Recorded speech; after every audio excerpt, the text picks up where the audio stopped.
non più tra i farfalloni amoroso, notte e giorno di torno girano, delle belle turbando al riposo. Olá, queridos alunos, queridas alunas, bem-vindos a mais uma aula de História. E a nossa aula de História de hoje é para o 6º ano do ensino fundamental. E a nossa temática de hoje vai ser no entorno da história e o historiador. Então sejam todos bem-vindos para mais uma aula. Nosso objetivo é estudar o passado para buscar a contextualização do nosso presente. Bem, o estudo da história, ela se baseia no movimento do tempo. Ou seja, história é a ciência do homem no tempo. Qual a relevância disso para nós? Qual a relevância do estudo de história, então?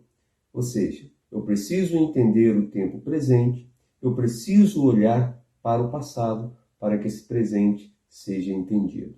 Outra importância é poder correlacionar o passado histórico com o presente para que eu tenha a percepção das continuidades e rupturas históricas.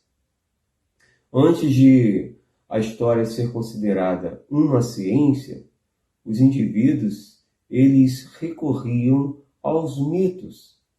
No entanto, as suas narrativas eram incertas, isto porque tinha uma mistura do imaginário com o real.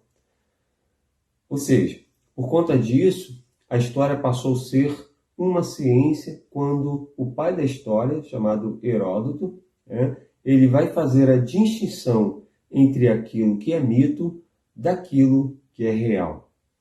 Dessa forma, nós podemos destacar no decorrer da história algumas correntes históricas importantes. A primeira corrente foi o positivismo, depois nós tivemos o materialismo histórico, depois surgiu a escola de análise, mas isso nós iremos falar em um outro momento.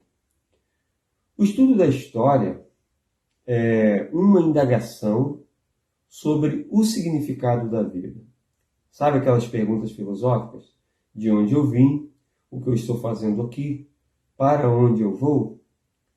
Essas indagações da filosofia fazem link com a história escrita.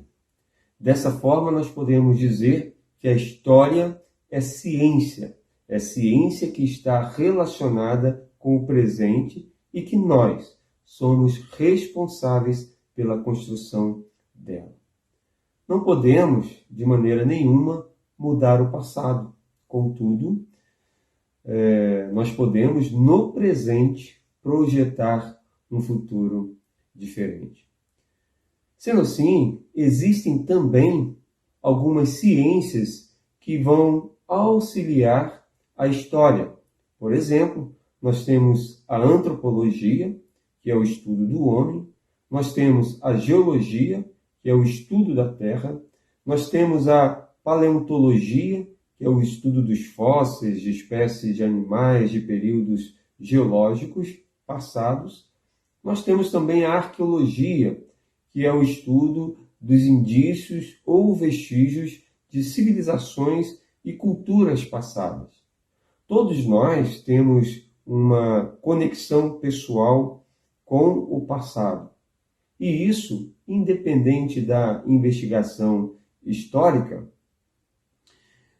nós vamos buscar nos entender olhando de onde nós viemos para toda a nossa história. Então a pergunta que se faz é: qual é o papel do historiador nisso tudo? A resposta seria que o historiador é um profissional das ciências humanas com especialização na disciplina de história. E o seu objetivo principal é pesquisar, estudar, analisar, interpretar, documentar fatos do passado da história humana. Mas a gente poderia dar sequência fazendo mais uma pergunta.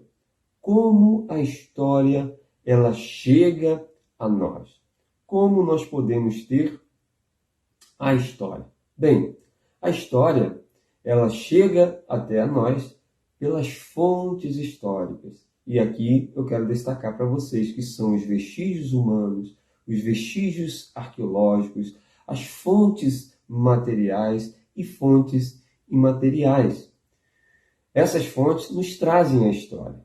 A história, então, ela é reconstruída a partir da memória da sociedade, seja ela de forma escrita, oral ou material.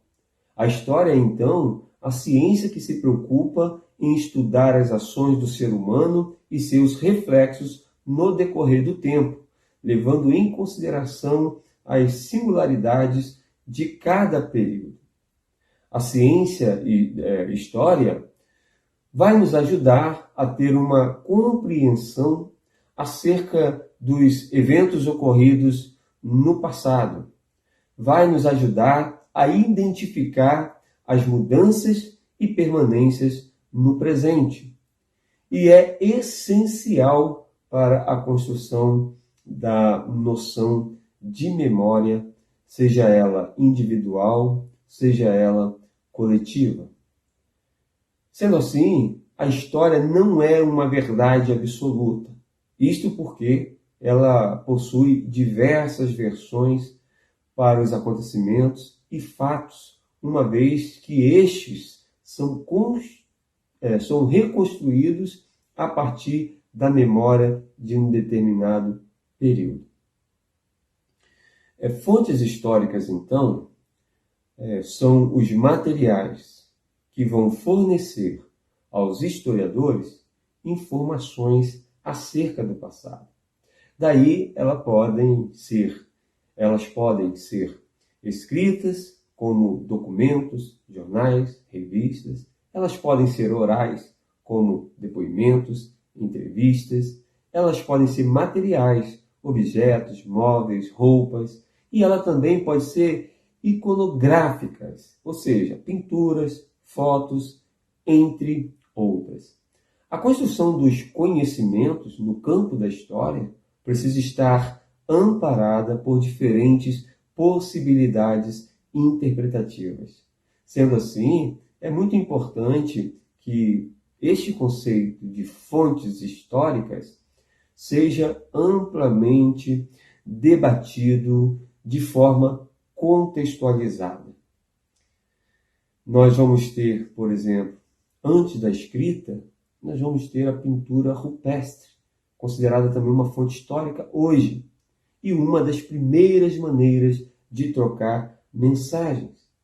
A escrita sistematizada, ela foi desenvolvida pelos sumérios por volta de 3500 a.C., que é a escrita cuneiforme.